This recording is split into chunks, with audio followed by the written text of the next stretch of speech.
Hey everyone, Michael Anthony here. Van Halen, Chickenfoot, Sammy in the Circle.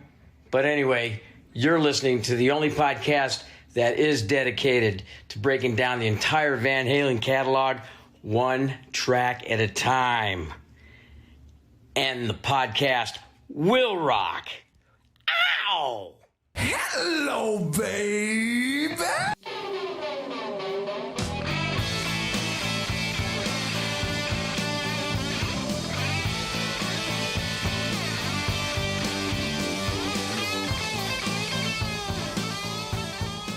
What is up, all you rockers, rockettes, and everything in between? You have joined us for a new edition of the new year of And the Podcast Will Rock.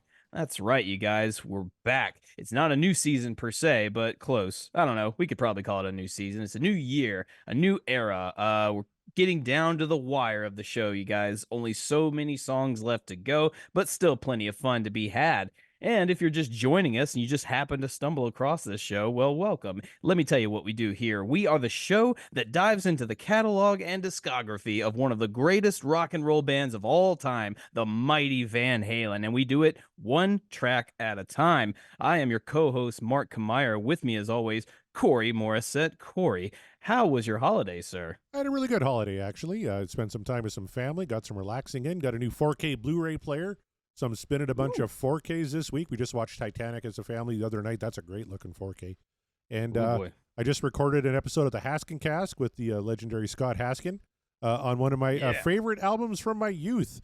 When I was cruising the streets of Plentywood, Montana, I had this cassette in my tape player, and it hardly ever left. I actually wore all the typing off the side of the cassette, and that was John Bon Jovi's Blaze of Glory, the Young Guns 2 soundtrack. So had a lot of fun for almost 3 hours today talking to Scott about that one. Was this one of in the devolving of this particular cassette tape? Was it during your time at the Come and Go? Absolutely. I think that may be where I got it, actually. It was at the Come and Go. I have that T-shirt. My T-Public order finally came in tonight. I went with my Manifest Club T-shirt. All the folks on YouTube are going to be able to see this, but I do have a Come and Go shirt as well. But I haven't manifested anything in a while. So I'm really kind of hoping tonight's the night. I think I got a good one in the hopper. A lot of guys want to hear it too. So shoot your shot, man. You've already had three. You've shot your shot 3 times, thrice, and you've made it happen. Last week I got mine, so might be your turn yet again. Join the quadruple Manifest Club. Actually, you'll be the only member because I don't think anybody else has done that quite yet. And if you have, let me know. No one else has done 3. I think I'm the only one with 3. I think a couple of people have 2. That's right. Yeah. You're the only one with 3. You've done 2. I think I've got 2. I think Sinich has 2. Yep. There might be a few of you out there. Let us know if you're lurking in the chat and you've got 2. You've called your shot twice. Let us know. But until that time, Corey, look, it's a new year. It's a new era, and we're almost, as I mentioned at the top of the show, we're almost down to it. But really, I think it's time. I think this show, we should really start manifesting some really powerful songs left. There's only so many songs left, but we just the power of the manifestation has to be very, very strong in this new year, you guys, because before this season is over, we'll be done with the wheel. The wheel will be done, and it doesn't seem possible. It doesn't seem likely, and it doesn't seem feasible that we have kept the show going on this long. But Corey and I, we've dealt with the parallels of or the perils rather of failing podcasts sometimes, and it's never fun when you stop doing something that you enjoy doing because you just don't have either the audience or the drive to do it. But I got to tell you, you guys all in the whether you're in the Patreon or you're listening for free or you interact with us in some way, you guys keep us going. And I just want to give a special shout out to all of our Podcast Will rockers out there. And just thank you guys so much. Thank you for making this year incredible. And don't stop now because we're not done yet. So wanted to point that out. What do you say we go on over and to see what's going on in Van Halen news? Anything newsworthy? Oh, there's always a couple things that our good buddies at the Van Halen news desk like to post, so we'll go there now. First of all, our good buddy Eric Senich did an in-depth conversation with Darren Paltrowitz, author of the new David Lee Roth book. So you've got a very extended interview here with Eric Senich and Darren Paltrowitz. Darren's been on our show. Absolutely fantastic guy. He's written a new book, the DLR book, How David Lee Roth Changed the World. But look at this list of topics that they cover in this interview. They cover all things Diamond Dave, including Dave's contributions to Van Halen on and off stage. Did Dave really quit Van Halen in '85? The DLR movie we never got to see, Crazy from the Heat, which Mark and I both have a copy of the script, and let me tell you, it's something. Who's that convenience store guy in the Yankee Rose video? How much of Dave's sex, drugs, and rock and roll lifestyle was true, and how much of it was for show? The story behind the Spanish version of Eat 'Em and Smile. The global statement of Dave's '88 album Skyscraper. The alternate title and album cover for A Little Late Enough. The failure of '94's Your Filthy Little Mouth. The '95 Vegas tour and Dave's bizarre appearance on The Tonight Show. If you haven't seen that, maybe YouTube that. It's interesting. Then we have the brief, Might have to do that later. Oh yes. Then we have the brief but highly publicized failed reunion appearance at the '96 MTV Video Awards. The radio gig in 2006. What went on off the air between Dave and the Suits. The No Holds Barbecue video from 2002. Does anyone know what the hell that's about? That's a great question. I can't wait to check that out. I would love to know. The Secret Van Halen with Dave recordings from 2000, which not a lot is known about. Why nobody wanted to be Dave's sound guy on the 2002 Sam and Dave Heavyweight Champs of Rock and Roll Tour. Dave's EMT training. His instructor says this was no publicity stunt. He was really into it. Why Dave recorded the John 5 songs at around the same time as Van Halen's A Different Kind of Truth. Why did Dave re-record Van Halen songs, and what is Dave up to now, and will he return? So that's a really enlightening interview from our good friend Eric Senich. And that's amazing. Yeah, definitely check that out. I think one of the standout questions from that list for me is, why is Dave re-recording old Van Halen songs? It's something that we have asked on the show multiple times, because every single time Van Halen news seems to get brought out into the world and it's not Dave centered, somehow he manages to release a new track, or rather a new spin on an old track, and it's always it's something. Notably, it is not my favorite thing in the world, but every time he puts one out, we have to talk about it. So that would be the standout question for me. Why, Dave? Why are you doing this? It's one I've asked every time we listen to it. So that's going to be really, really cool. Be sure to check that out. What else is going on? All right, back to the news desk. We have a great interview with Steve Stevens. Of course, he's the guitar player for Billy Idol. He used to play with Vince Neil, and he actually toured with Van Halen with Vince Neil's solo band. Talking about his interactions with Eddie Van Halen and Wolfgang. So that's a really cool little interview. We got the Devo joke David Lee Roth didn't like. I'm not going to spoil it, but go ahead and read that. Devo, known famously for having a pretty good sense of humor. David Lee Roth, not so much. So it's kind of interesting what pissed off Dave about Devo. And there was a great live stream about 1984. It's the 5150 show. Did a big live stream on 1984 with Greg Renoff, of course, a guest on our show here, the author of Van Halen Rising, and Ted Teppelman, Platinum Producers Life and Music, and Chris Gill, co-author of Eruption, Conversations with Eddie Van Halen. They were on that live stream talking about 1984. So go check that out. And then there's just a little bit more about, there's the picture again, Wolfie and Michael Anthony, and their long overdue reunion. Wolfie was just talking about how great it was that Mikey came and saw him in Vegas while he was performing, and his uncle is part of his touring entourage, so we got to reunite with his uncle, and his mom, Valerie, was there too. So kind of a little mini Van Halen reunion, and how wonderful that was. And that's what we have going on in the Van Halen news desk. Hell yeah, right on. That we discussed that photo before, but yeah, it warms the heart. It really does, because you got all the rumors and the stories you hear about, who's got bad blood with who or who's cool with who. And, you never really know until you know, because we are not in the know. We're not part of the inner circles, if you will. I would love to be. I would love to be part of the inner circle. But we're just humble fans who just, like you all, get the news second, third, or fifth handed, however they send it out. So, but seeing that is always touching, and I love it. So, all right, right on. I was just thinking about Greg Renoff, man. We haven't had him on the show in quite some time, and before we're done with this iteration, I would love to see if we can get him back. Maybe a live show. Maybe we can get him on a live show. That would be great. He was slated for one of our live shows, one of our album countdowns, but he got sick with COVID. and couldn't That's make right. it. That's So, right. Yeah. I'm sure Maybe we can we'll get get him him back on another one. Yeah. I was thinking about reaching out to David Paltrowitz too if he wants to talk about his book. And if For if, sure. he, For if he sure. wants to Yeah. send me a free copy, I'm not going to turn that down either. But I could probably help a It's like, brother out and spend a few bucks and buy a copy, though. I'm good. yeah, why not? Why You know, not? but if he's got some maybe 2 copies to spare and wants to send them our way, Exactly. Why not? feel Right? free. Yeah, You feel know, free, we'll buddy. cover the shipping charge. All right, man. Well, now comes to it. The moment I was kind of I was excited about for a week, but then also leaned into more of a dread because, as always, when we cover a particular song, we have to send out the poll and see what you guys, the audience, think about the particular track that we cover.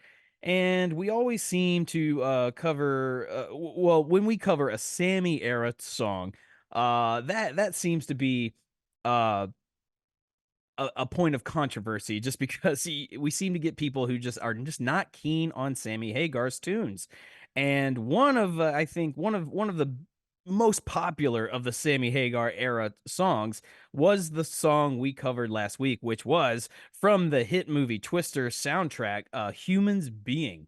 And I was excited because I think everybody loves Humans Being. How could anyone not vote this thing up? But it turns out 20.9, almost 21% of our audience, or just the people who saw the poll anyway, said the dream was over for Humans Being, leaving a 79.1% what dreams are made of. So it didn't even crack 80% thumbs up. And that breaks my heart. It breaks my heart greatly. But we knew that there very little, or if any, Sammy era songs were ever going to crack 90%. I mean, they were never going to do it. We just judging how the voting went, it just seemed like it was just never going to happen. But I thought Humans Being might be the exception to the rule. However, it was not. Corey, did you expect this kind of poll result? I didn't. I was thinking we were going to be in the 80s for sure. Yeah. Yeah, I get the criticisms of it, and there's quite a few good ones actually. Reading in our Discord in the manifestations and the ones we got on Twitter, I totally get it. Just for me, the riff was king. I love the riff and I love the chorus, so it was an easy vote for me. But if you look at our overall rankings, Humans Being actually ranked 63rd out of 112 songs that we've done, so right in the middle of the pack. Oh Pretty Woman is just above it. So is You and Your Blues, Out of Love Again, which is shocking that one's that low. But it just beats out Dreams from 5150, beats Working from A Different Kind of Truth, Mine All Mine from OU812. So a real glut of Sammy tracks right in the middle of the pack. So in terms of Sammy, it's probably upper echelon, but in terms of our poll overall of the entire band's catalog, out of 112 songs we've covered right now, it's sitting at 63. So pretty much right in the middle. Just right in the middle. Yeah, just you guys, you kill me because I don't know, maybe it was this particular song in general, because I know this Humans Being brought some strong opinions from a lot of you guys out there about whether it was pro the song or very much not pro the song. So I'm curious to know what you guys were saying about it. So we're gonna move on over to the tweets on the poll to hear what you guys have to say about Humans Being. And hey, you know what? I'm going to read the tweets from our Patreons, because if you want your tweet guaranteed read on the show, you go over to our Patreon, join up, and anything you say, we'll read it on the air. You also will get to join the Discord, and I'll be reading those little mini festos here just in a minute. But first, we're going to start with the tweet. So, going over to our old buddy Sean McGinnity from the Sean Geek and Fast Fret podcast. He has a lot to say on this one. And that's his opening statement. So be prepared. I won't even call this a manifesto. This is just a straight up manifesto, but he's got strong feelings. So, Sean, this is for you, buddy. He says, I have a lot to say about this one, so bear with me. When this song and this movie came out, it was at a time where my love for the Van Hagar band was dwindling. I had owned every Van Halen album up to that time, but I had passed on Balance. I was in a dark place emotionally and musically. I was in the throes of my discovery of the Pixies, Soundgarden, and Propagandhi, and the sappy ballads of Sammy-led Van Halen, or the sun-soaked fun of California Dave just weren't cutting it anymore. I was exploring my own songwriting at this point, and the zippity doo bop and pound cakes weren't working for me anymore. Even Todd, his brother, even Todd's unlimited Van Halen love was waning by this point. This song, and Respect the Wind, came out and it bent my ear. And somehow, Don't Tell Me What Love Can Do came onto my radar for the first time. I was taken aback by the serious nature and evolution of Van Halen. The perfect sunshine of the band had cast a shadow on themselves, and we were really getting to feel a more introspective Van Halen.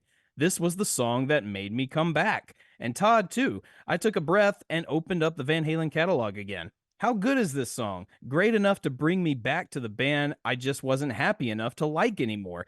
Depression is a wicked thing. Yes, it is. I conquered some demons, fell in love with Van Halen again. Now, about this song. Eddie's background vocals work. There is anger there, a frustrating boiling to a point there against Sammy. You can almost hear Eddie saying, "Jesus, Sammy, we need you to focus here and not be the clown you've been." And it totally belongs there. In fact, a perfect counterpoint to the Shine On section, which was the Sammy and Mike show in perfect uplifting harmony. I agree Shine On feels out of place, but that is the magic. And it is the counterpoint to the gravity of the song, the shining light in the distance that maybe they are going to survive this impending breakup, or the tornado that was Van Halen at the time. Sammy's lyrical delivery on the verse is a pounding frustration that works as a buildup of tension, and that solo and the work Alex puts in there. There is an anger there of Eddie and Alex against the world, frustration within the band, injured, road weary, possible addiction at play. They groove out together on that solo, building that volatile cocktail within themselves, and it almost feels like there is a moment of clarity between the brothers during this, their perfect symbiosis. The almost dissonant notes is Eddie screaming at Sammy, while Alex is pounding in pure support of his brother. This, for me, might be the most important song in the Van Halen catalog for all the reasons listed above. So Sean is, he is bringing, I mean, just like what we all do when we give our opinions about why we voted the song the way we do. And I just assume through all that, Sean gave it the thumbs up based on all that he had to say. But yeah, deeply, we all have personal connections to these songs, or we interpret it a certain way because it's our own experience. And Sean's just like laying it out there for you on why Humans Being works for him and why it just works. So we greatly appreciate that. And hey, if you can find something to connect with your own personal journey and use that with with the music that you love, I mean, that's why we do it, right? It's great stuff. It's So the thank you, beauty of Sean. music. Yeah, fantastic read. Good job, Sean. Yes, it is. All right, moving on. We go to who's next up on here? Kevin Brown. Oh no. He says, it's a song I like well enough from a movie I've only seen once and vaguely remember enjoying. It's not a top table Van Halen track for me, but there's more than enough great stuff in it to make it an easy What Dreams Are Made Of vote. Not on my Van Halen playlist though. So, Kevin likes it well enough. He just, he's just not going to celebrate it on his own time very often. And that's fine. I get it. You don't want to burn yourself out because, it's a lot to take in. I get it, Kev. It's a little too heavy for you. That's what he's trying to say. Too heavy. It's too heavy for Kevin. Rava Flav says the snippet used in Twister is the chorus. It would have been better using a darker part of the song for this dark build. The lead up to Ed's solo is spot on. That solo also has Alex throwing in some double kick. This is how you perform a perfect lead with one note. That's he's alluding to how we talked about Eddie at one point is literally just using one note, and he's bending it and he's kind of alternating it, but he's essentially staying on one note the whole time, or not the entire solo, but a particular section. But staying on that one note, he's just telling a powerful story. We talked about that on the show, so if you missed it, go back and check it. But that's what he's talking about there. And yes, there's a lot you can do with one note if you just really sink in, and if you have the sensibilities like Eddie Van Halen, which if you don't, we won't begrudge you that because who does? All right.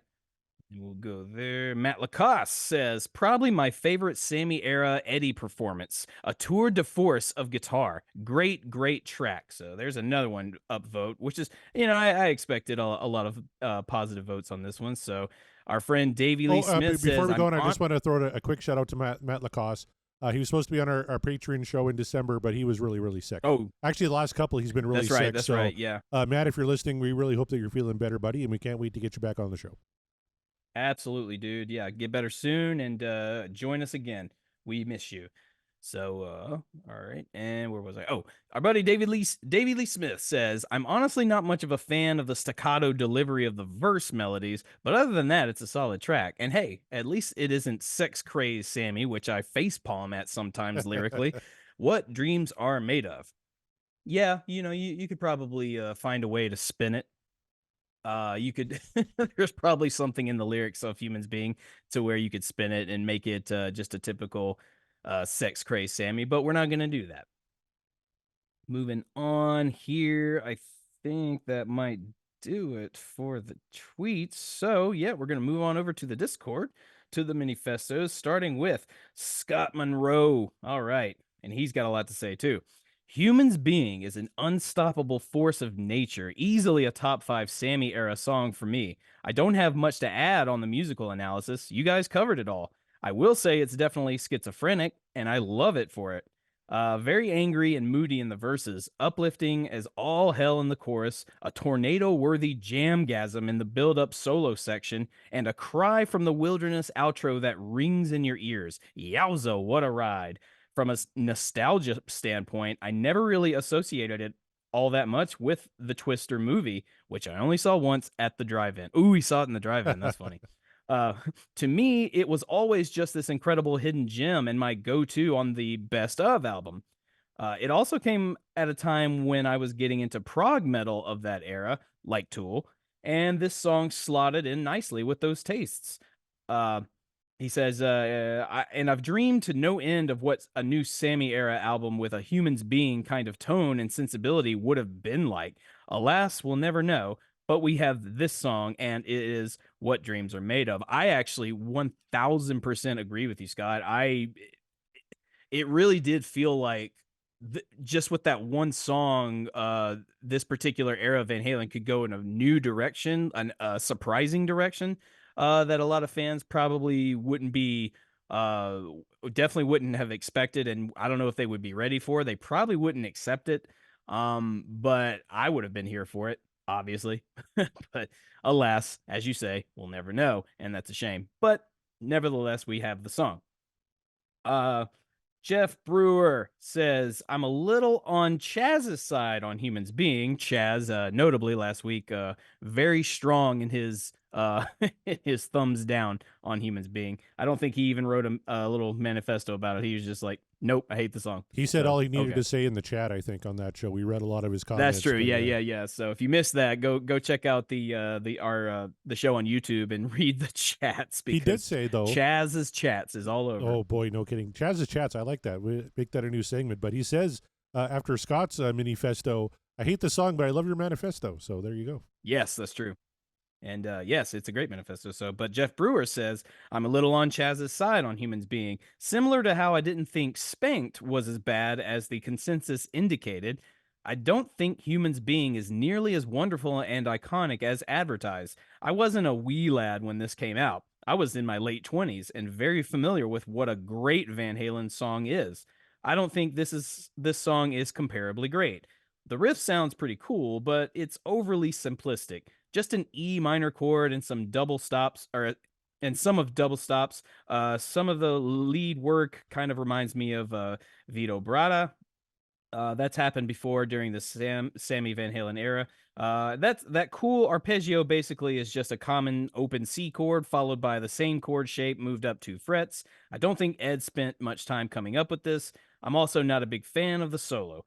I may be a little bitter because this song helped break up the band. Still an upvote, just with some criticism. So I like this. This is the kind of thing I like here. It's like Jeff he's letting us know, here are my problems with the song and why it's not usually for me. However, still good enough with an upvote but he gave us his own personal sort of criticisms without going too overboard and going like, nope, this is just it's trash and I don't have to explain myself. Like, all right.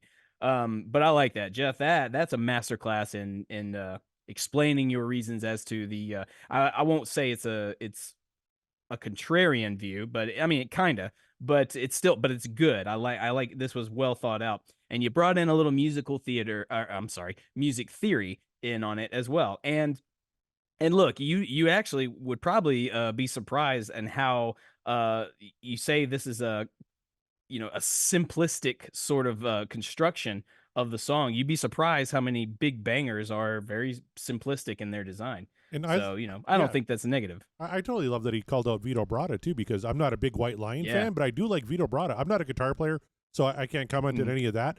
But I do enjoy Vito Bratta's guitar work. Obviously, not on the level of Eddie Van Halen, but I'm like, okay, well, if it's on par with Vito Bratta, that's in my mind, that's still not a bad thing. I'm, like I said, not a huge White Lion fan, but I am a fan of Vito Bratta as a guitar player. You can be an astounding guitar player and not be one of those like virtuosos. Like if you can make what you're playing just sound interesting and tell a story, and even if it's the simplest thing in the world, then I think you're all the better for it. Tom Morello is one of the most interesting guitar players I've ever heard, and what he plays is not necessarily the most overly complicated of things. It might sound like it, but that's all because he just knows how to phrase and use sound effects. And he, I mean, it's a strength. It's definitely a strength, and I think Eddie's also a major candidate in that category. So Tom Armbruster says, I remember reading Sammy saying that with uh, Humans Being, Eddie was trying to turn a base hit into a home run. That was where the verses under the song verse came from. And it was Eddie who spoke them. I dig the riff. I dig the vibe. I think the song takes you on a ride, and I am always willing to buy the ticket. So that sounds Well like a said. thumbs up to me. So Yeah, very well you said. are of the 79%, Tom. And it does take you on a ride, as like a twister would if it picked you up and threw you around like a cow. So I totally agree with Tom. Definitely. And then our good buddy Ryan Powell says the most impactful and unforgettable solos often convey a profound message with very few notes, and Humans Being provides two excellent examples. Firstly, there is a simple two-note motive, a major second interval, that repeats over the chord changes, gradually intensifying through volume, attack, and tone. Secondly, the song's peak is marked by a single mid-song note that ascends and encapsulates the intensity of the song, creating significant forward momentum with minimal input. Upon closer listening, I noticed it wasn't just a single note sliding upwards, but also a pedal note beneath it, anchored on the root. Yes. This constant drone creates a tension that contrasts beautifully with the rising note and even evoking a tornado siren in the process. Ooh, yeah. Oh God, you're right. I can't believe we didn't mention that. Yes. He says, indeed, I've delved deeply into the significance of these two notes, highlighting the intensity and narrative that Ed successfully conveys without even touching on the rest of the song. Scott has already given a comprehensive review of the overall piece, so I'll simply concur with a heavy heart, or with a hearty "What Dreams Are Made Of." So there you go. Yeah, Scott. I think Scott Monroe won Manifesto of the Week He with usually that. does. Although not to downplay Sean McGinnity's either, because his was super personal, and we don't want to take away from that. But again, thank you to everyone who chimed in. And matter of fact, while we're at it, before we move on, let me go ahead and just read two more of the tweets from good friends of the show, starting with fan favorite Kelsey Van Halen. She says, love Eddie's tone on this. The bridge goes absolutely crazy. I listened to this and try to ignore the band with Sammy was on their last, ignore that the band with Sammy was on their last leg, is what she's saying. So she overall enjoys it, and she just, she puts it out of her mind that this was like the tail end of Sammy's run, and I respect that, of course. And then our buddy from Dissect That Film says, this song always reminds me of Twister, and that movie fucking rocks. Also, Yes, Respect sir. the Wind is a great pairing and never gets talked about. I love this song. So There you go, everybody. So overall, mostly positive there, and yet still only a 79%. Well, and I did up. I actually took all of our current album rankings, like the fan polls that we do at the end, and I kind of ranked them 1 through 14 because we have Best of Both Worlds. There was 3 new tracks on that, and there was 3 new tracks on Best of Volume 1. So, if you had to guess, Markimeyer, what do you think is the number 1 rated album, Van Halen album, right now, according to our listeners?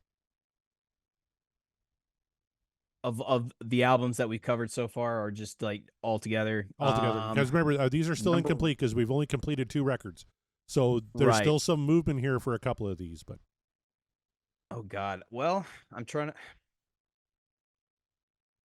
Is it possibly Women and Children first? It is not actually. That is 5th. Currently, right now, leading for us, it's 1984, 91.64%. What Dreams Are Made Of. Followed by the debut album at 91.14, and then Van Halen 2, and then Fair Warning, Women and Children 5th, Diver Down, and then Best of Volume 1 is actually sitting at 7th right now. The 3 tracks off there, we have Can't Get This Stuff No More, Me Wise Magic, and Humans Being. So a pretty good grade for the 3 songs on the compilation, considering Best of Both Worlds.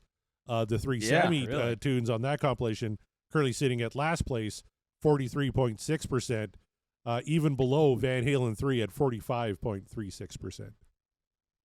That's astounding. It's astounding. But I'll tell you this though, something tells me Van Halen 1's going to climb to that number 1 spot before we're done here. I think so too. We still got a few tracks to cover on that one. And Jeff's guess was Van Halen 1, and for like right now, no. But I imagine it could maybe. We only have 1 more track to do on 1984. We got a few to do on Van Halen 1, so yeah, there's still room for Van Halen 1 to be overtaken as the top album, as ranked by our listeners. It very well could, but we're not quite there yet. That being said, Corey, it's time. Oh, is it it's time to it's not time to spin quite yet. Before we do that, we have to do the other thing, and you guys know what that means. For the new year, it's a new day to start manifestations. Yes, sir. I got to say, Scott Monroe in the chat right now, are we doing a Best of Volume 1 live show? Maybe, I don't know. Sure, why not? Maybe do you want to combine? Let's combine Volume 1 with Best of Both Worlds. Maybe, I don't know. I mean, we might have to, just because we haven't done a live show in a while. Yes, true. And then it's just more opportunities to talk about some of the other tracks, including More Humans Being, and I'm never mad about that. So hey, maybe if you guys want us to do that, you let us know. Make your voices heard. Sounds like Scott would be in for it. Ryan says we have to rank all the songs on the compilation. Well, that's a little tougher. Yeah, that's oof. That's like an 8-hour show. Yeah. I don't know if we can do that. Do you want me to die like on the live stream? Because I might. So I don't know.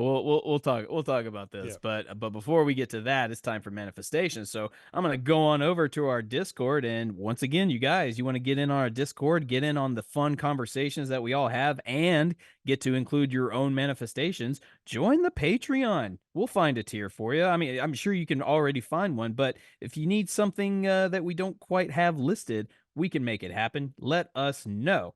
So going over to where are we at here? Back to the comments real quick. Ryan Powell says, like a best of a live show ranking would be a Bloodsport. And then Jeff Brewer points out the best of Volume 1 sucks. It doesn't include Mean Street. He's got a point. It doesn't. Second best and song that I will say that is kind of a bummer that it doesn't, but it's still great. You guys know I have a very soft place in my heart for that particular compilation album, so right. I will not say anything negative about it. Tell you what, best of Volume 2, I bet you Mean Street's on that. Ryan Powell and Scott Monroe point out in the chat. Oh, I'm almost certain that it is. But speaking of negative, Scott Monroe wants to manifest Josephina. He says it's time. You might be right. Corey and I were talking off air before we went on, and I thought, I'm not going to manifest it, but if we spin it, then it seems poetic that we bring in the new year by ending the album that has just, it's just continued to keep itself elusive, and I don't understand why. You know what? I got to tell you, I got to tell you, buddy, I think I'm ready. Dave, you ready? Ready as anybody can be. I'm ready for you. Hope you're ready for me. Oh yeah. I'm just a gigolo. Anyway, Michael Triplett, he wants to manifest Jamie's crying. Probably too soon after the respin, but I love this track.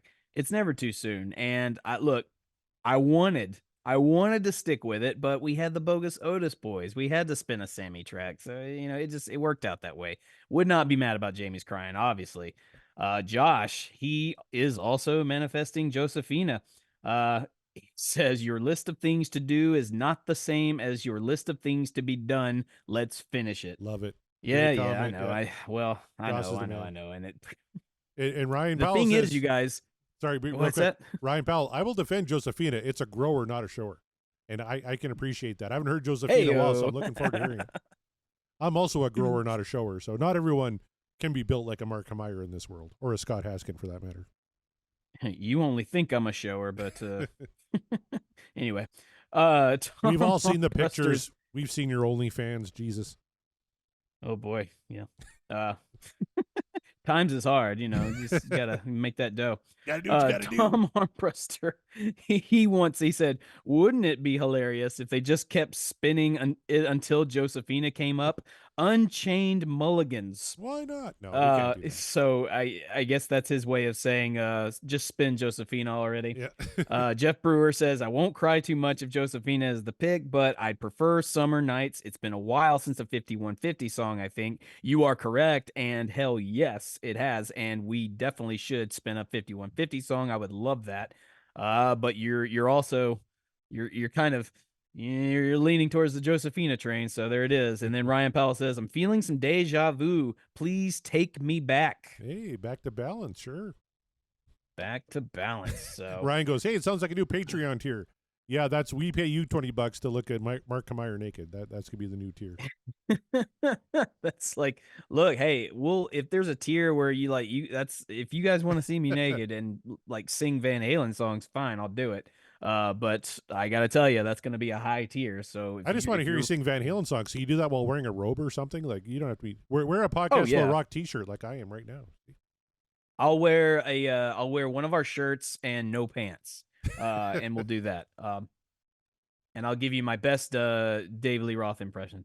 Oh, please do. There is Speaking of which, I got a great David Lee Roth quote here for you. I think now's a good time on New Year's to decide whether you're going to be a hot dog or a little weenie. There you go, Mark. Are you going to be a hot dog or a little weenie?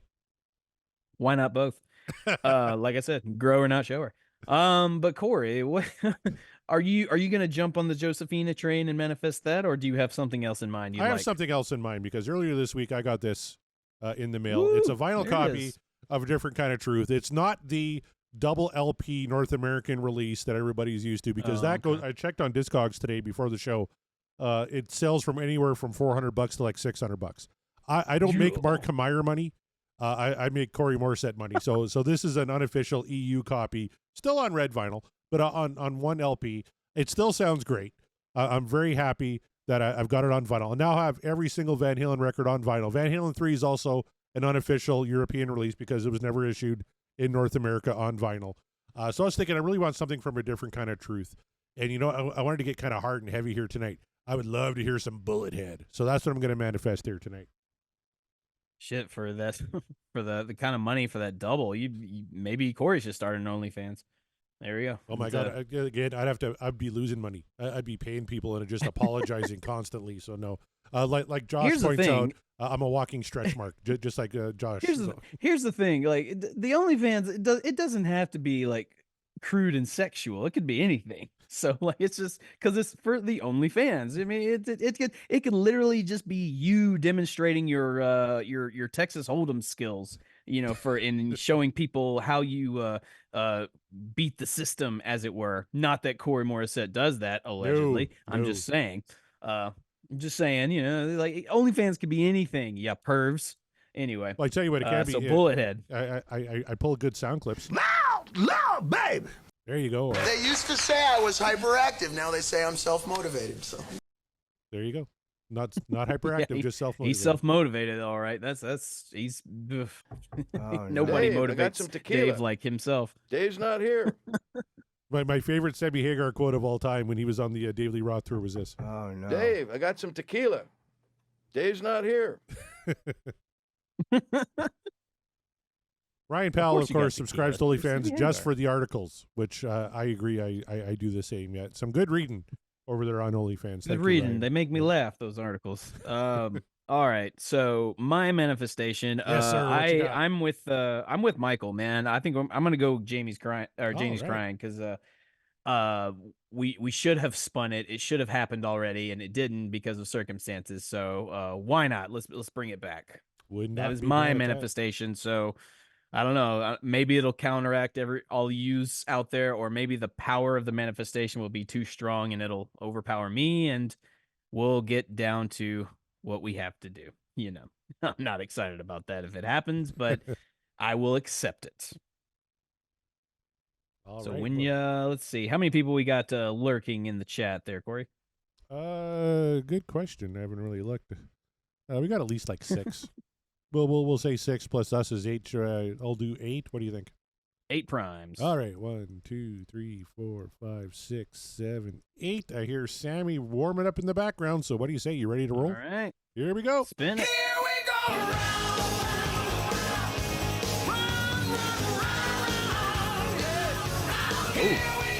Oh, let's see what we're gonna Look at finally that. land on. Oh, We're going to 5150. It's not Summer Nights, but it's good enough. All right. it's good enough. Yeah.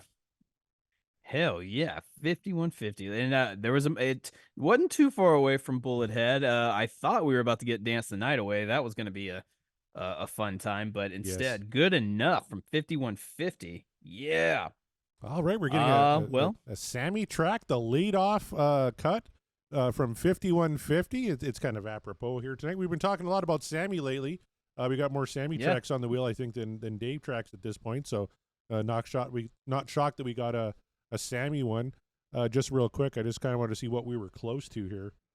If we look at the And we alluded to this beforehand because there was a moment in time, and you guys who've been listening can attest to this, where it felt like we were just spinning all like nothing but Dave era songs, with the occasional Gary Sharon peppered in.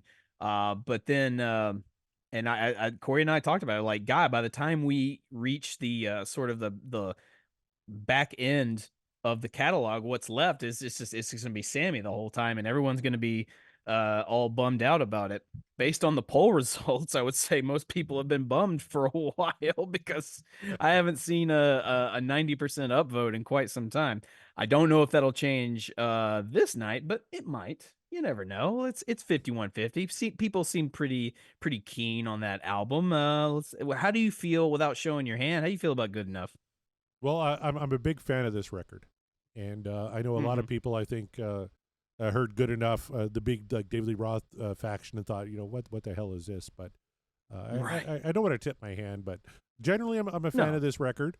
So I'm looking forward to hearing this song here tonight, and we will be playing the 2023 remaster of Good Enough. So this is we have 2 songs left on 5150. So I believe Summer Nights is the last one left on this record. Well, so how about that? So, well, all right, okay. If you're ready, and if you guys out there are ready, let me know if this sounds a bit familiar when we kick into this track. All right, here we go. Hello, baby.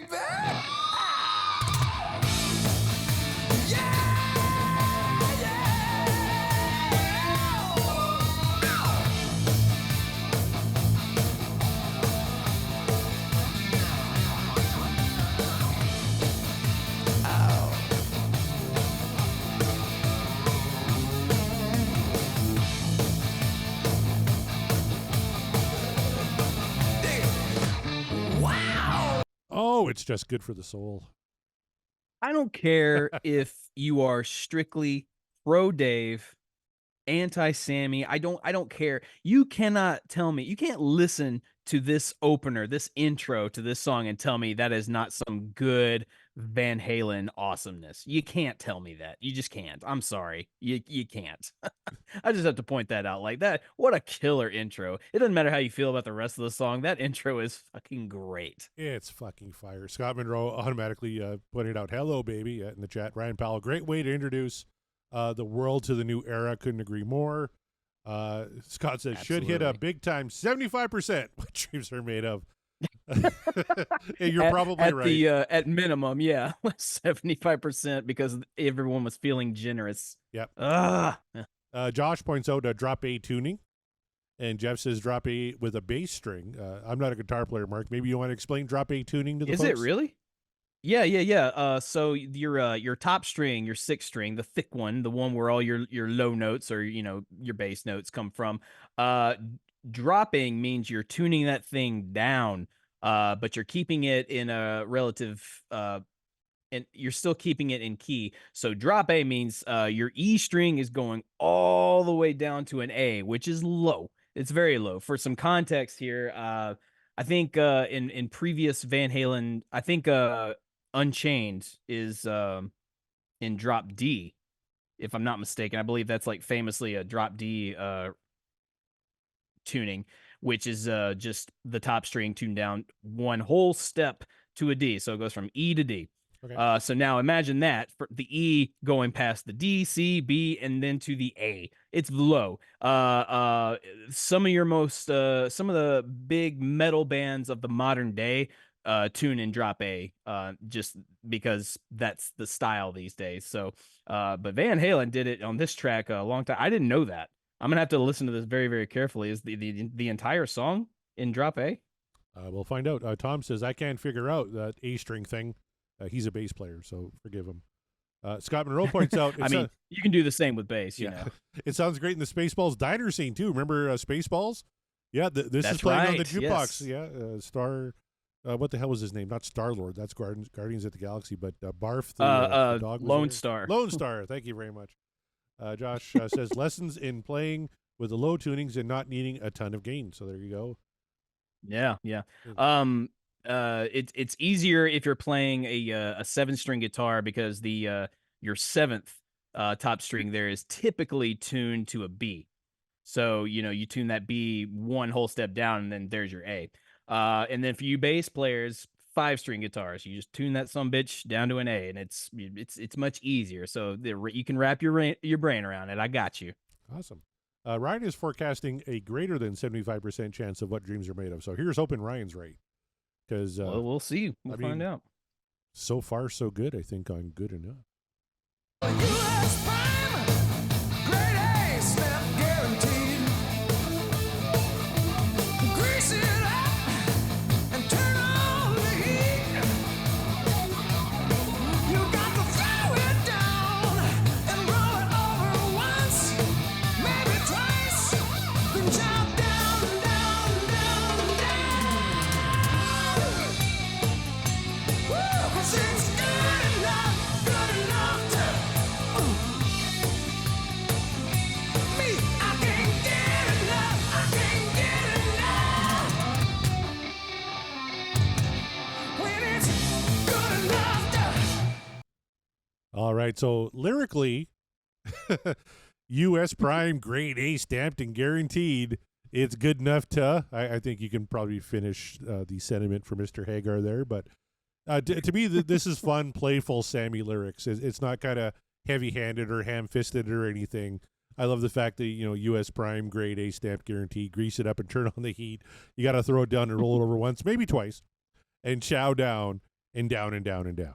To me, that's kind of fun Sammy lyrics.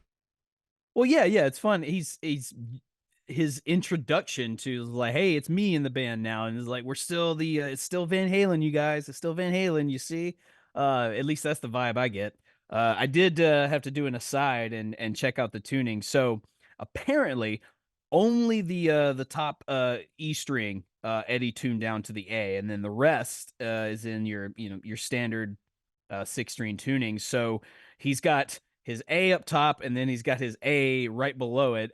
So he's kind of doubling on those strings, and that makes my brain hurt because here I was thinking that like, oh, drop A, so that means that the rest of the strings are probably tuned down to follow the drop A tuning, but nope, not so much. It's just he just tuned the one string down and still made sense of all that chaos. And good on you, Eddie. It's just like Joni Mitchell was famously playing in that G standard tuning, which hurts my brain to even think of that concept as well.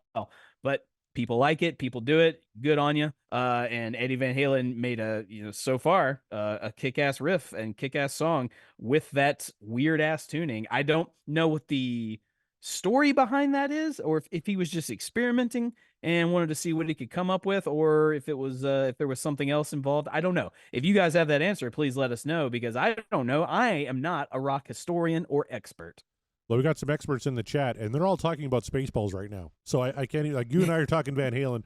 They're talking about the diner scene in Spaceballs. Scott Haskin. The Schwartz is strong with them. No kidding. Scott Haskin says, "Thank God I'm mainly a drummer." And Jeff points out, "Yeah, more stupid lyrics."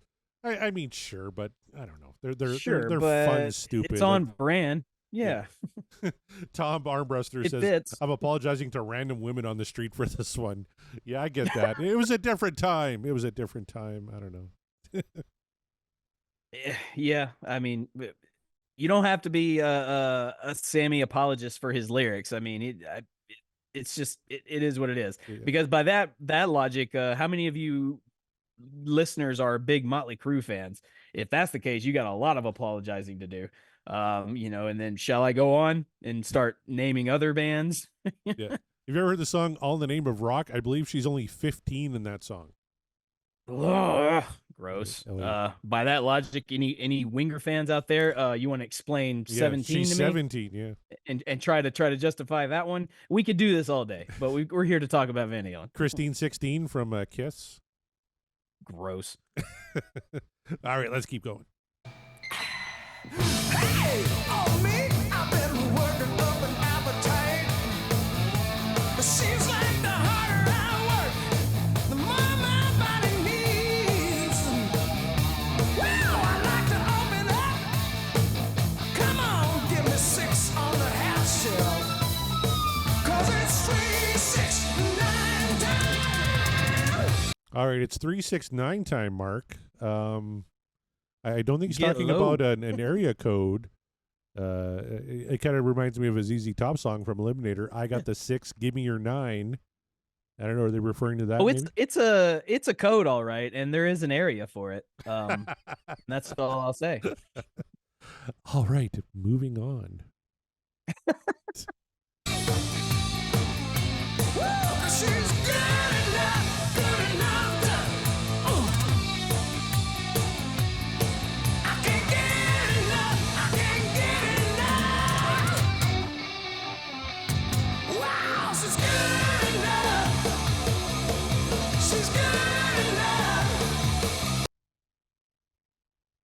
Eddie is doing so much in this song.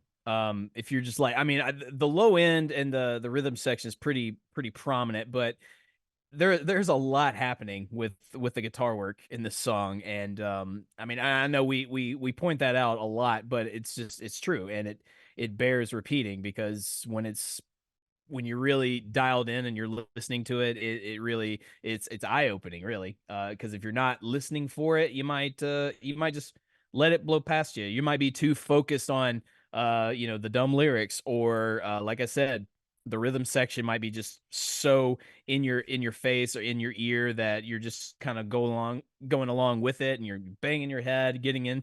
But if you pay attention to what Eddie is doing, man, he's like all over the place and just doing some really cool, fantastic guitar licks. And for that matter, so is Alex. Like, again, Alex is killing it. Oh, back yeah. there with Mikey. The production on this is really, really good. This 2023 remaster, 5150 always kind of sounded a little thin to me. It sounds a lot Yes. fuller now. There's a lot more body to it. This remaster, I think, really kind of helped this record. Even digitally. I don't hear as much digitally as I do on vinyl, but I'm used to listening to 5150, my original copy, on vinyl. And you listen to the remaster, just gives a little bit more life, which on albums like 5150, No You 812, they were really kind of sorely lacking. So here, listening to this song again, probably brings a lot Oh, of the brightness of the music out a lot more. Yeah. 100%. And like Scott Monroe pointed out in the chat, this is wholesome, Sammy, kind of like Spanked, which of course is a song about preparing chicken cutlets. You want to give them a little spank, and then you put them on the grill, right? That's what that song is exactly. about. Yeah, 100%. So, It's it's about dinner. yeah, it's spatchcocking. Remember way back when with the Sean Geek Boys, Play Splat and Bone, Oh, how could I forget? which is a design we've never sold. I don't think we have sold one, I think, like sticker or T-shirt for Play Splat and Bone.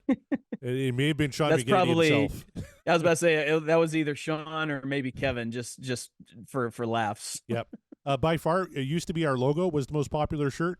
Now it's the Apologies to Gary. People are really getting on board with the Apologies to Gary movement. Oh yeah, But yeah, it's all coming together. Play Splat and Bone, one sale.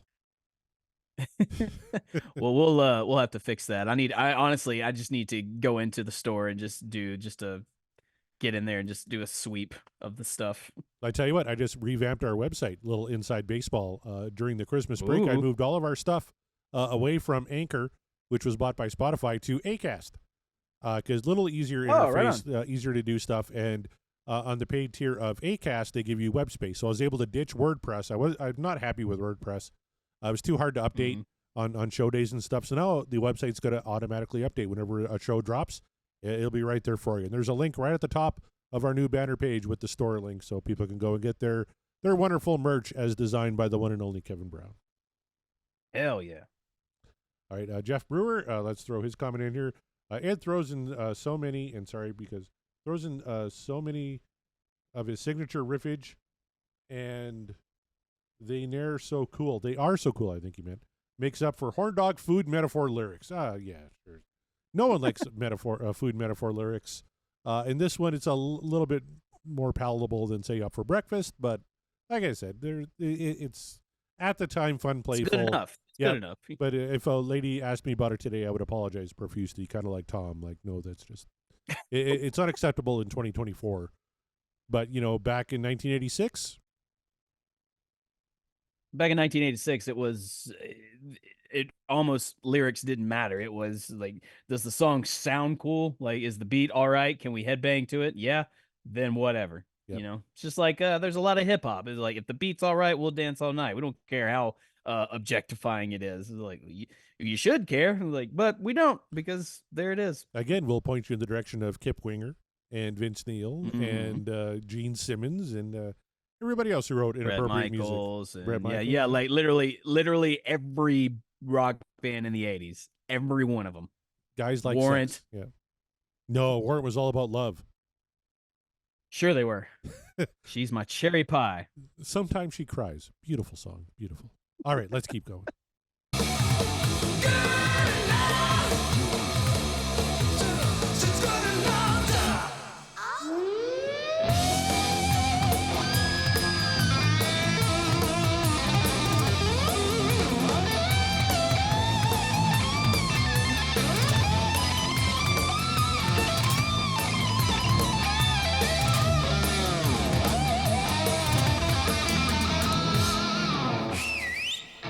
Oh, it's almost like, because I'm sure the band was hearing it. Oh, like Dave left.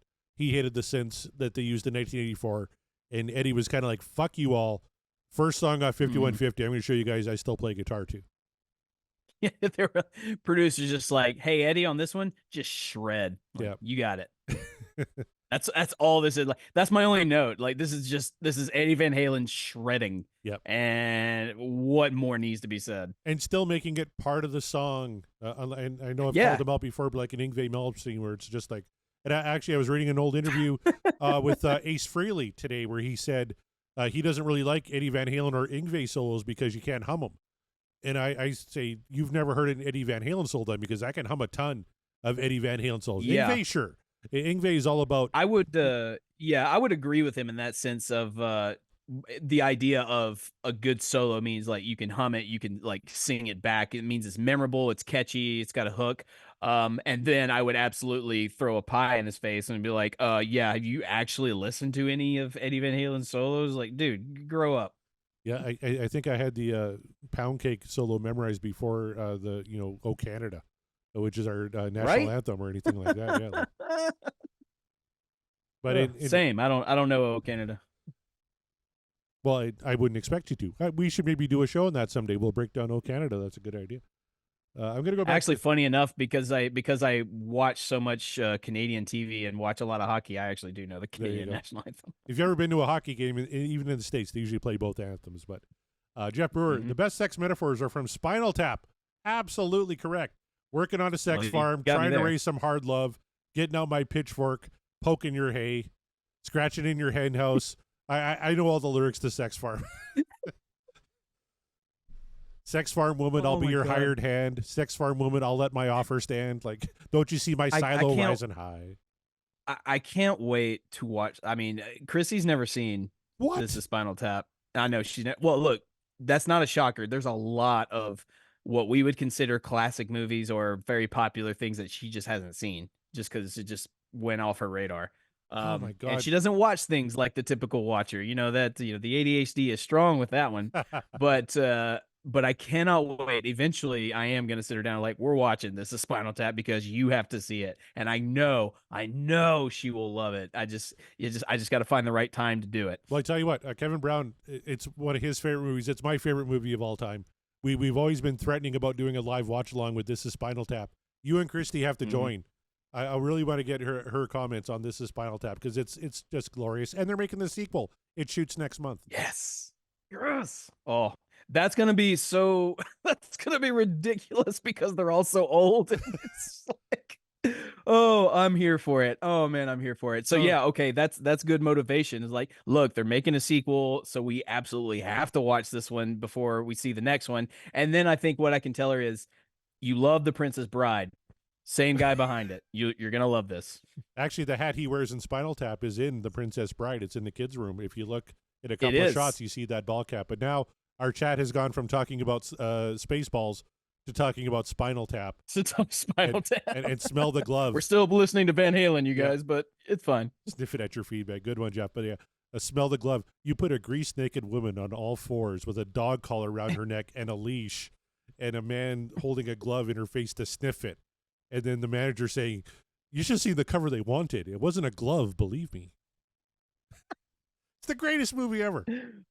It's so good. Oh my god, it's so good. Oh, I might have to sneak in a rewatch before I show Chrissy just because it's in my brain now. Oh, it's the But fucking best. anyway, Van Halen. All right, let's get back to it.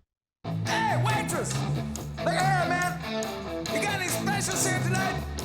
Me and the fellas might be interested in. What's that? Rack of what? Well, I'll have some of that! What's that? A rack of what? Ribs. Ribs, Sammy. I said ribs. Oh, you know what? Here's the thing. It's funny. We're laughing about it. This is probably the weakest moment of the song for me, just Yeah. because this feels very much like I don't want to say Sammy was trying to do a Dave impersonation, but it is very Dave-esque, and I don't think Sammy should have done it that Well, way. And But maybe somebody in the chat can help us out because I don't know a ton of Sammy stuff kind of before this. I know he's in Montrose, had his solo records. I know VOA. I have that on vinyl. But Yeah. are all of his like sexual entendre songs kind of this corny? Or was it just around this time that he really kind of broke out the cornball lyrics? I'm not exactly sure. I'm hoping when we finish the Van Halen wheel, I can convince you to do solo wheels and we can get into the Sammy back catalog because I don't know a ton of it other than like the albums right around this Yeah. period. Well, same. All I know is that Sammy's just got a fuck ton of materials, and it's just like it's a Yeah, lot. it's a ton. So like that's so if we do that, that's a commitment. worse But than a you know, marriage. I'm not above it. You're all about commitment now. to You're going my- to get married this year, aren't you? Well, I mean that's the plan. We'll see. You're coming You to know, so- Toronto to get married at the Sammy concert. That's what I heard. Yo, yeah, yeah. You talk to my fiance about that. We'll see how well that conversation. Oh, Josh. She'll be actually really nice about it. She'll be like, "Well, Corey, here's the thing. This is what we have planned. So no, we're not going to go to Toronto." Josh had to bring out another great line from the movie. What's wrong with being sexy? No, sexist. Sexist. Exactly. But to my knowledge, and again, I admittedly, a lot of my knowledge on Sammy's solo, like pre Van Halen, is limited. But from what I recall, I think he played up the sort of entendres a little bit more Okay. once he entered the Van Halen fray. But I could be wrong about that.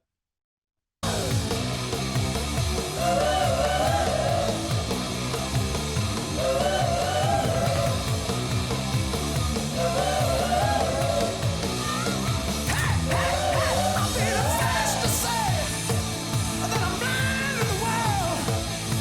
Blind to the world. 'Cause I'm 2 days gone, and I just can't say.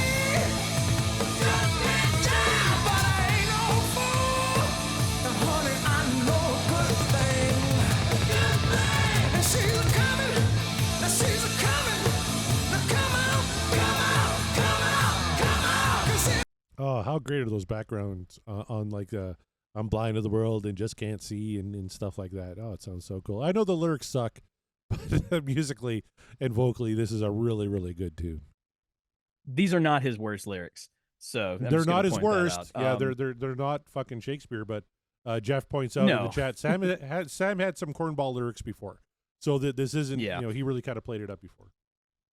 Fair enough. I was distracted by Alex running track back there. Like that's I love it, man. When he when he gives the kick a real kick and just keeps on kicking. Yep. It's my favorite. No, I'm right there with you. All right, let's keep her going.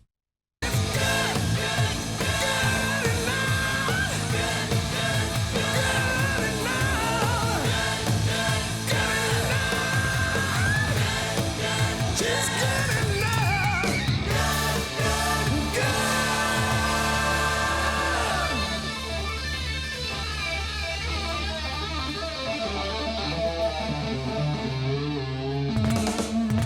Good enough to.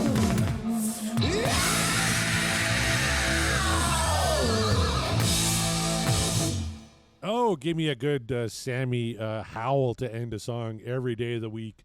The lyrics might be Shark Sandwich, as Josh points out in the chat. But we got that sweet, silky Mikey, says Scott Monroe. And Jeff Brewer, he liked the album review of Shark Sandwich, which, of course, was just a 2-word review, shit sandwich. Well, you can't print that. No, you're not allowed to print that.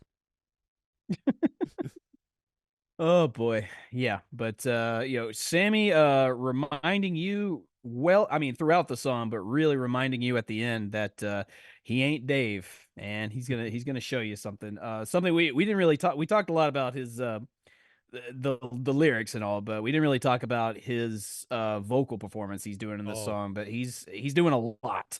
There's a lot happening, and I think it's a statement. U.S. Certainly it's a Prime, statement grade A from the band. stamp guaranteed. Yes, sir. I think so anyway, but there it is, man. One more off 5150, and as you said before, I think Summer Nights is the last one we have on 5150. So we are nearing that approach. We have there's a few albums that are just one track shy of being complete. So once we hit those, I have a feeling we're gonna go on a roll of live shows pretty soon in the upcoming weeks and months. So be on the lookout for that, you guys. But good enough. My question is, was it good enough for you all? And I throw it to my co-host Corey Morissette. Corey, good enough from 5150, but was it good enough for you? Or was it just not up to par and therefore the dream is over? What say you?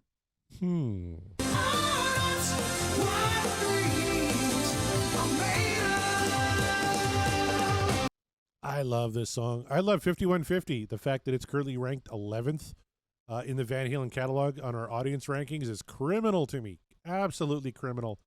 Such a great record and such a great opener. Yeah, the lyrics are misogynist and they're dumb, but all lyrics around this time were. I can kind of look past that. Sammy sings the fuck out of it. Eddie and Alex and Mikey are playing the hell out of it. Harmonies are great. It's got everything you want in a Van Halen tune. There's some chatter right now. Everyone's kind of wondering what the last word Sammy yells is. It sounds like yeah. It's listed in the official lyrics as yeah, but to Scott it sounds like love, or Jeff Brewer says fla. I don't know. To me, it was kind of a yeah. Did you hear anything different than that?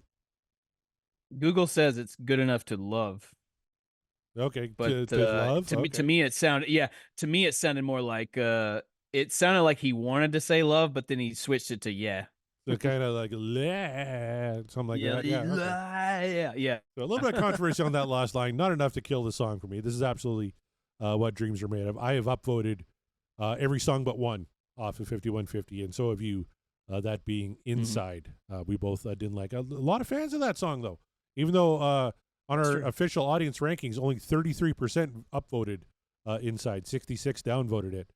Good enough, I think, is probably going to be right in the 70s, right around where Get Up was, or Dreams, or Love Walks In. It's not going to hit the 80s that Why Can't This Be Love or 5150 did. So I'm predicting high 70s for Good Enough, but it's absolutely what dreams are made of for me. Mark Meyer, I know you don't let popular opinion sway you. You kind of go with however your heart takes you. And I know you're a Sammy fan. The question remains, though, was this what dreams are made of, or is the dream over on Good Enough?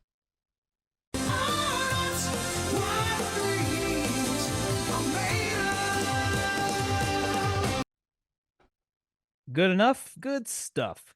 This is how you open a Van Halen record, especially if you are introducing yourself as their new vocalist after quite some pretty big shoes to fit yourself into, just because Dave is Diamond Dave. There's no taking away. I know we poke fun a lot, but there's no taking away from the legacy he left behind as the front man of Van Halen. Let it never be said that we're downplaying that whatsoever. So with Sammy had quite a feat on him to reintroduce himself, because I mean he already had a prominent career, but to reintroduce himself as part of this band, what do? You hit him with Good Enough. No synth to be found whatsoever, just rip roaring guitar work, heavy rhythm sections, very heavy rhythm sections on Alex's part too, man. Like I said, he's doing so much. Eddie's doing so much, and and Mikey is just holding it down like he always does, and that's not downplaying his ability whatsoever. You guys know that we are big fans of Michael Anthony, but Sammy also. Say what you want about his wordplay, but I'm not focused on that. I'm focused on his vocal ability and vocal delivery. And his vocal delivery in this track, much like many of his tracks, credit where credit is due, he is showcasing exactly what he is capable of doing. And I would dare say, like, this isn't even the extent of the vocal ability he's capable of. We would find in later tracks on this album and in in Balance and others, that Sammy is he's just a powerful force of nature when it comes to singing and just being just a rock musician, man. So we have to acknowledge that. And even if you are not pro Sammy in Van Halen per se, you got to give the man his due when it comes to how he is able to carry a tune, because he's just so damn good at it. And this song is a very, very good demonstration of what he is capable of doing vocally. And this is a tremendous demonstration of what Van Halen is capable of when they all come together and they just want to make a kick-ass rock song. So all the pieces were in place and they all fell where they may.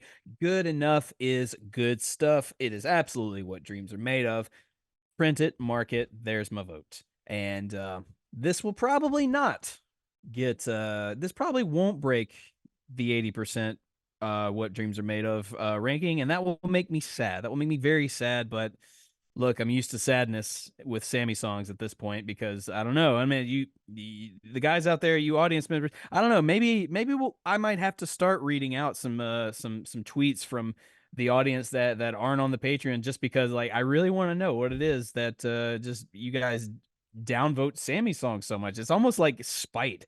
It's almost like you downvoted out of spite, or is it just truly? Am I just truly that naive to believe that there just aren't a lot of Sammy Hagar fans out there? I don't know. I find that hard to believe, but it could be so.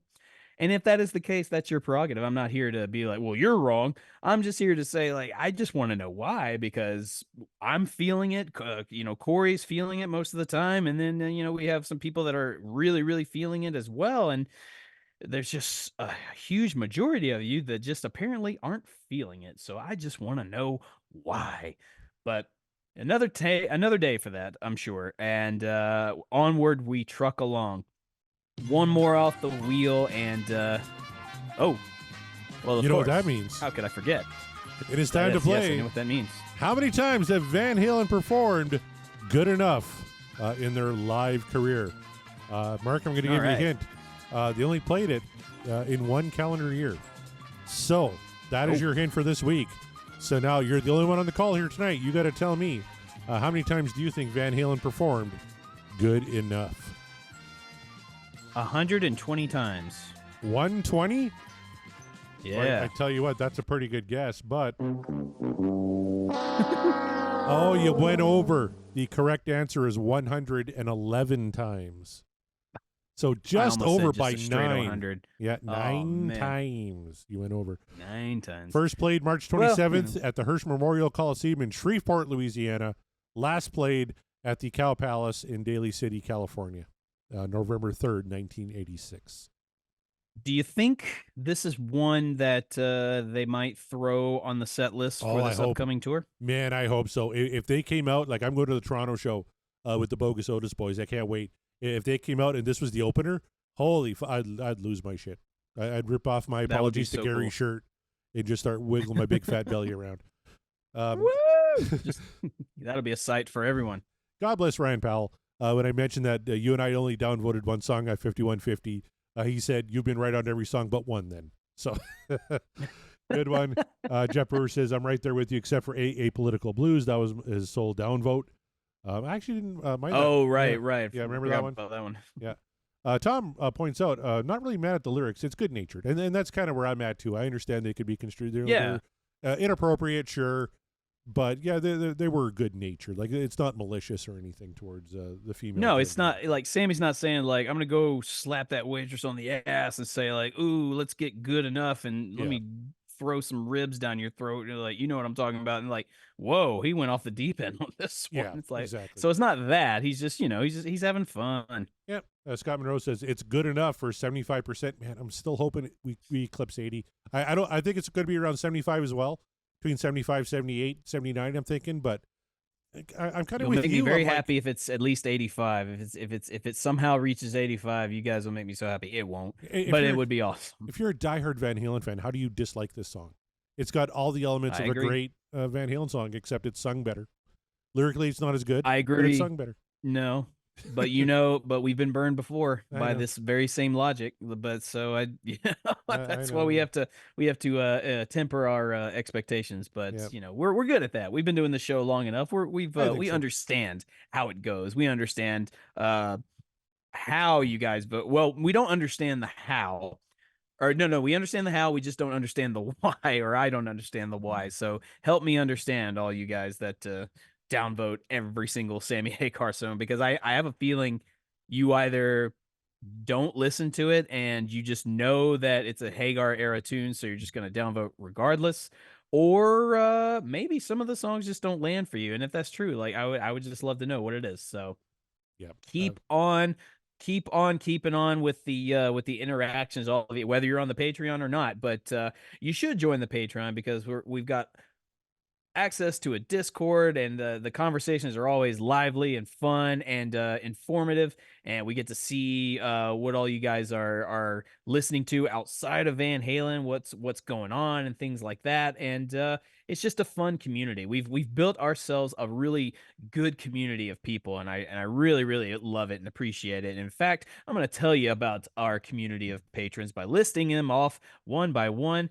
Big special thank you once again, as always, to Matt Lacoste, Nate from the Deep Purple Podcast, Rava Flav, Josh Caldwell, Greg Zito, Michael Griffith, Chaz Charles, Sean McGinnity, Kevin Brown, Per Lineker, Scott Monroe, Ryan Powell, Jeff Brewer, Tom Armbruster, Scott Everett, Heath McCoy, Janice Risco, Brad Gould, Michael Triplett, and Davey Lee Smith. As always, you guys are special places in our heart, and always we appreciate all the love and support and the conversations. So keep it up. We're still going strong. We still got a lot more left to do. I know I always harp on the fact that, oh God, we're getting close. We're getting down to the wire, but it's all in jest because we're having fun. We don't want this to end, and it doesn't have to end it won't end very soon. Let's put it that way. Lots of live shows coming up and more songs on the wheel. So be ready for that. Also, Corey alluded to it. We do have a website, podcastwillrock.com. It's newly revamped, as he said, so be sure to check that out. You get access to our merch store. The good news is you guys have heard my call, and you're getting in with those Apologies to Gary shirts, and soon I will have my army, and that just makes me so giddy inside. But also take a look at some of those other designs too, because they're quite funny. A lot of them are inside joke based, and if you've been listening to the show, you'll understand. And if you're new to the show, go to the website. All of our episodes backlog there. Get in on these inside jokes, and then maybe those shirts in particular that you look at and go, "What does this even mean?" You'll get it. You'll get it, and it'll be all that much more fun. And people will ask you when you wear them out in public, like, "What's going on with your shirt?" And go, you got to check out this podcast. Are you a Van Halen fan? Check these dudes out. Listen to what they got to say. Check out the zaniness and absurdity, and then we put it on a T-shirt. That's what we do here. So, because we're not experts on the band and we're not rock historians, we're just simple fans talking about a band that we love, and that's all that we need to be. So there you go. Corey, what's left? What am I forgetting? Well, we're also part of the Deep Dive Podcast Network. Should we talk about that for a little bit? Yes. Sure. The Deep Dive Podcast Network, where you could find such like-minded shows like Backtracks, Aerosmith Revisited. Then we have the Ultimate Catalog Clash with myself and Kevin Brown. We're breaking down on season 2, 90s Metallica. We just dropped our second episode on the Black Album this week. Side C of the Black Album drops next week. Getting a lot of good reviews from folks. They're really enjoying that show, apparently. Shout out to all of our friends on the Discord server who told us how much they're enjoying that show right now. Very much appreciated, because I currently do a show that gets nothing but negative reviews. So it's really nice to hear the occasional positive one on a show that I record. So Ultimate Catalog Clash, pick it up wherever you get all your podcasts from.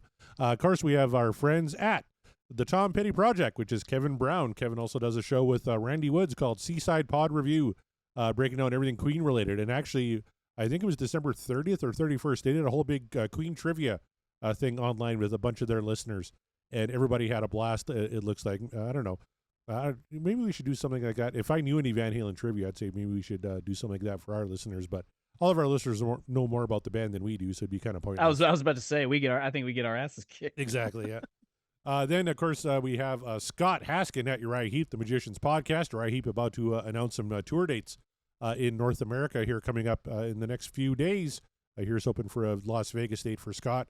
And then we have Nate and John at the Deep Purple Podcast, The Simple Man at Skinnerd Reconsidered, Terry T-Bone Mathley at T-Bone's Prime Cuts, Rye at Sabbath Bloody Podcast, Paul and Joe and David at In the Lap of the Pods. That show is wrapped up now, but you can still catch all of their archive shows wherever you get your podcast from. Definitely give it a listen. It's well worth it. Then Andy and Matt have Hawk Binge. That's a podcast on Hawkwind. Eric and Jonathan at Maiden A to Z. Daniel and Josh at Diary of the Madman, the Ultimate Aussie Podcast. Ben and Sam at Universally Speaking, the Red Hot Chili Peppers Podcast. George and Hattie at the Judas Priest Cast. Clay and Ray at North by South Podcast. That's Canadian music versus American music. That one's a lot of fun, too. I just saw a great Canadian cover band on the weekend called Took, playing a lot of great Canadian covers. They did Ironic by Alanis Morissette, Sunglasses at Night by Corey Hart, Working for the Weekend by Loverboy, and some great obscure ones like Aldo Nova, Street Heart, stuff like that. Great Canadian music. Wow. Greg and Jonathan also do a show called So Far, So Pod, So What, talking all things Megadeth. Then we have Quinn at En Volume for All, Sav, Nick, Steve, and Mark at the Rock Roulette Podcast, Chaz and Greg at Regarding Lulu, Chaz and Chats at Rush Rash, Chaz and Wolfie at Regarding Roger, and hopefully we're going to be getting Chaz and hopefully one or more of his co-hosts on a show of ours here really, really quick. And then, of course, we have our friends of the show, including Pot of Thunder, the recognized symbol of excellence in rock and roll podcasting, the DLR Cast, the Bogus Oda Show, the Sean Geek and Fast Red Podcast, You're All Doomed, Friday the 13th podcast, Booked on Rock with the legendary Eric Senich, Dissect That Film, and Three's Company 2, a rewatch podcast. Woo! So much fun, so much goodness. We have all of your podcasting needs. I mean, if you heard even just a snippet of that list Corey just gave you, trust me, you will not be bored. The Deep Dive Podcasting Network has got you, whatever that need may be. So, and if they don't, then just wait a moment before Corey starts another podcast, and you'll get it. You'll get whatever itch you need scratching. He's got you. Exactly. So be on the lookout for that. Always a pleasure. Happy to be part of such an awesome network, and happy to have you as an audience rocking out with us as always. On behalf of Corey Morset, myself, we are, and the podcast will rock, and we will rock you later.